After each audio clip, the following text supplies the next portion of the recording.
Pour l'exercice 1, nous avons le vecteur U dont les coordonnées sont 7 et 6. Et pour le vecteur V, les coordonnées sont 2 et 1.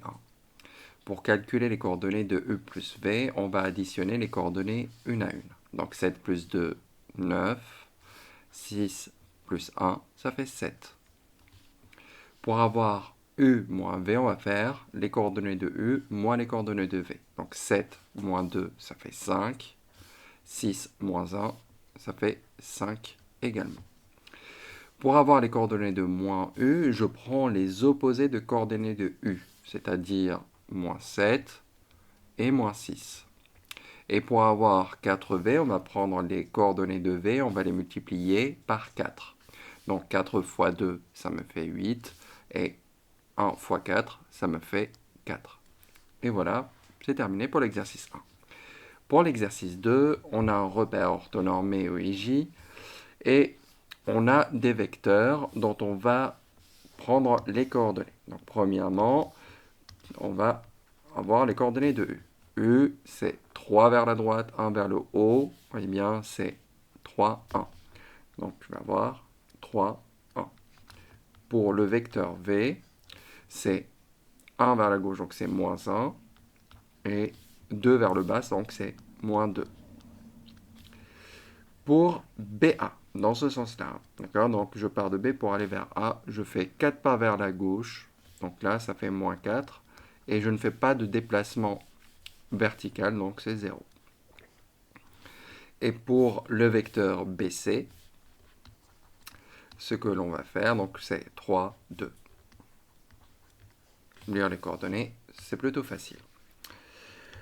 Pour le petit 2, on doit calculer les normes.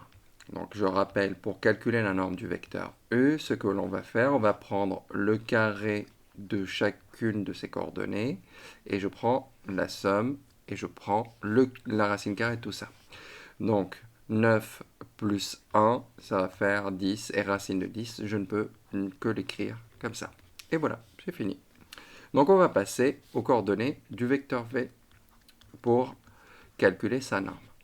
Pour calculer sa norme, donc je vais faire moins 1, attention, au carré, et je rajoute moins 2 au carré, et je prends la racine carrée de tout ça. Donc ça nous fait 1 plus 4, ça fait 5. Donc racine de 5, je le laisse tel quel, puisque je ne peux pas l'écrire sous forme décimale. On va passer à BA. La norme du vecteur BA, si je veux le calculer, je prends les coordonnées, donc on a moins 4, ça au carré, plus 0 au carré, et je prends la racine carrée de tout ça. Donc 16 plus 0, donc ça fait racine de 16, mais je sais que racine de 16 c'est 4. Et on va passer au vecteur BC, et on va calculer sa norme. La norme du vecteur BC, donc je prends les coordonnées 3, 2, donc 3 au carré plus 2 au carré, donc 3 au carré plus 2 au carré, et je prends la racine carrée du tout. Donc 9 plus 4, ça fait 13. Donc 13 sur la racine, mais racine de 13 n'a pas de valeur exacte sous forme décimale. Donc je m'arrête là. Et pour le petit 3, donc là, le petit 3, on me demande de donner les coordonnées de I, le milieu de AB. Là, c'est même pas besoin d'aller calculer. Donc I, je vois qu'il est là. On est capable quand même de lire ses coordonnées. C'est 4, 1. Sinon, on peut les calculer, mais bon, en fait, on n'a même pas besoin. C'est 4, 1. Là, on nous demande de donner, même pas calculer. Donc là, on me demande de calculer les coordonnées de D, sachant que AD est égal à 3BC. Il faut que je sache quelles sont les coordonnées du vecteur 3BC. Pour 3BC, donc là, BC, est-ce que je l'ai? BC, oui, je l'ai, c'est 3, 2. Multiplié par 3, ça fait 9, 6. Et voilà.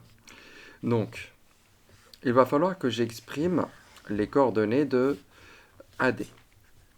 AD, si je devais calculer, ça serait abscisse de D moins l'abscisse de A, sauf que je ne connais pas les coordonnées de D, donc on va prendre X, donc je rappelle X pour l'abscisse, Y pour l'ordonnée. Donc on va faire l'abscisse de D moins l'abscisse de A qui est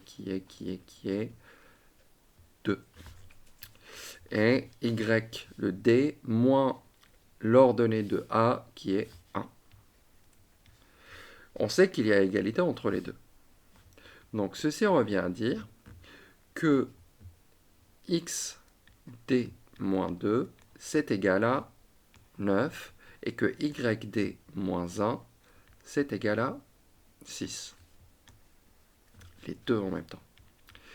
Donc, si je passe à faire XD, c'est égal à 11, et YD est égal à 6 plus 1, 7. Attention aux petites erreurs de signe. Et voilà pour l'exercice 2.